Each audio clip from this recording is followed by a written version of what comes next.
के खतरे की घंटी है और उसमें उम्र की हद जो है वो अब मुतारिफ होने जा रही है, खासकर वो लोग जिन्होंने फैमिली बेस्ड ग्रीन कार्ड के लिए अप्लाई किया। अस्सलाम वालेकुम दोस्तों, मैं फयाज महमूद हूं और हम बात कर रहे हैं ग्रीन कार्ड से मुतालिक नई पॉलिसी की। हुकूमत वक्त की जानिब से मुख्तलिफ पॉलिसीज मुतारिफ करवाई जा रही हैं और ये ग्रीन कार्ड वो वाहिद चीज है, मैं ये समझता हूं कि 20 जनवरी के बाद से लेकर अब तक न जाने इसमें कितनी ही तब्दीलियां लाई जा चुकी हैं, एक के बाद दूसरी और दूसरी के बाद तीसरी। लेकिन अब की बात जो तब्दीली की जा रही है वो बड़ी ही, वो कहते हैं कि खतरे की घंटी है और उसमें उम्र की हद जो है वो अब मुतारिफ होने जा रही है, खासकर वो लोग जिन्होंने फैमिली बेस्ड ग्रीन कार्ड के लिए अप्लाई किया, जिनकी जो बच्चे थे उन्होंने अपने उन्हीं के साथ वो अप्लाई कर दिया। लेकिन अब उनकी उम्र की हद जो है वो तय की जा रही है और वो उसके लिए तारीखें तब्दील की गई हैं। वो तारीखें अगर तब्दील हो जाती हैं तो बैठे बिठाए लाखों ऐसे तमाम तर एप्लीकेंट जिनको ग्रीन कार्ड मिलने के वो बिल्कुल करीब पहुंच चुके हैं, उनके लिए खतरा हो सकता है। और खतरा हो नहीं सकता बल्कि खतरे कि वो उस रेड जोन में आ चुके हैं जहां पर उनकी ये दरखास्त मुस्तरद होगी और उनको ये फिर एक नए सिरे से प्रैक्टिस करनी होगी। ये तब्दीली क्या है, आज के इस वीलॉग में तमाम तर डिटेल्स हम आपके सामने रखते हैं। क्योंकि जब से ट्रंप इंतजामिया इक़्तिदार में आई है उनकी जानिब से मुख्तलिफ किस्म के फैसले लिए गए हैं, खासकर जो फैमिली बेस्ड इमिग्रेशन है और फैमिली बेस्ड ग्रीन कार्ड है उसमें तब्दीलियां की जा रही हैं। अब पहले हम जो है जायजा ले लेते हैं कि जो 21 साल की उम्र के करीब बच्चे थे उनको जो ग्रीन कार्ड मिलने वाला था उनके लिए ये सबसे अहम खबर है। क्योंकि जो बाइडन हुकूमत का एक उसूल था और वो उसूल ये था कि जब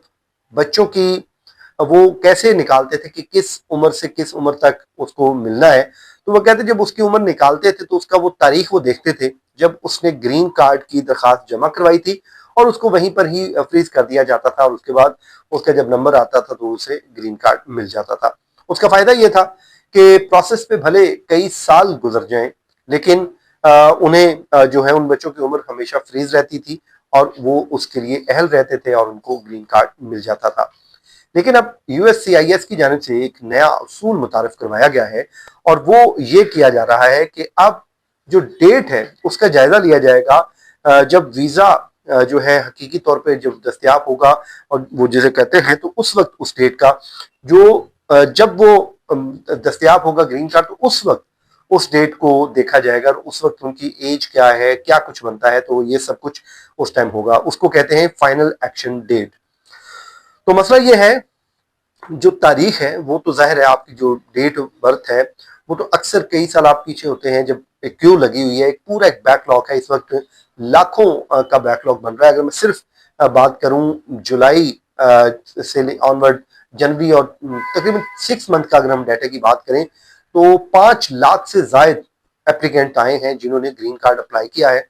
और मजमूई तौर पे इस वक्त जो बैकलॉग है वो 2.4 मिलियन का है, मतलब 24 लाख से जायद का बैकलॉग है। ठीक है, उसमें मुख्तलिफ कैटेगरीज के हैं लेकिन उसमें ये वाली कैटेगरीज भी फॉल करती हैं जो मैं हम डिस्कस कर रहे हैं। मतलब अब जो भी बच्चे 21 साल से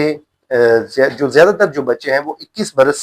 से पहले अहल नहीं रह पाएंगे इस हवाले से, और ये कानून 15 अगस्त 2025 को नाफिजुल अमल होने जा रहा है। ये USCIS ने ऐलान कर दिया है। अब इसका मतलब ये है कि जो भी लोग 15 अगस्त से पहले अगर तो वो दरखास्त दे देते हैं तो उनके बच्चे इस कानून से महफूज रहेंगे और अगर 15 अगस्त के बाद वो दरखास्त देते हैं तो वो इस नए कानून की जद में आ सकते हैं और उनके ऊपर वही इतलाक होगा जो नया कानून का इतलाक होता है। क्योंकि बाद में दरखास्त फाइल करने का नुकसान ये है कि आपके बच्चों के लिए खतरा है कि वो ग्रीन कार्ड के लिए अहल नहीं रहेंगे, क्योंकि इमिग्रेशन एक्सपर्ट्स इससे मुतालिक कह रहे हैं कि अब आपके पास दो ही रास्ते हैं। एक, या तो जल्दी से 15 अगस्त से पहले पहले आप अपनी दरखास्त फाइल कर लीजिए, या फिर आप मुतबादल सोचें, जैसे कोई EB-5 वीजा है, स्टूडेंट वीजा है, F1 या फिर H1B वीजा, इनके मुतालिक आप फिर अपने सोच विचार शुरू कर दीजिए और वरना आपके लिए मुश्किलात हो सकती हैं। और अगर आपका बच्चा 21 बरस के करीब है तो फिर आपको इसी हफ्ते के अंदर अंदर फैसला करना है क्योंकि बाद में आपके पास पछताने के अलावा कुछ नहीं होगा। क्योंकि ग्रीन कार्ड के लिए जितने भी लोग एप्लीकेशन दायर कर रहे हैं या पिटीशन अपनी फाइल कर रहे हैं, उनको अब जितने भी एक्सपर्ट्स हैं वो यही राय दे रहे हैं कि इस कानून का आप इंतजार मत कीजिए। 15 अगस्त से पहले पहले अगर तो आप फाइल कर सकते हैं तो कर लीजिए, वरना फिर आपके लिए मुश्किलात हो सकती हैं। देखिए, मैं पहले भी बात करता रहा हूं, अब भी बात कर रहा हूं कि ये जब से इंतजामिया आई है, ग्रीन कार्ड को बड़ा इन्होंने टारगेट पे रखा हुआ है, क्योंकि ये बड़ा एक आसान जरिया होता है परमानेंट रेजिडेंसी का। खासकर आप जब शादी करते हैं तो उसके बाद वो तो बड़ा ही आसान होता है, लेकिन उसको भी हुकूमत ने बड़ा मुश्किल से मुश्किल कर दिया है। खासकर उसका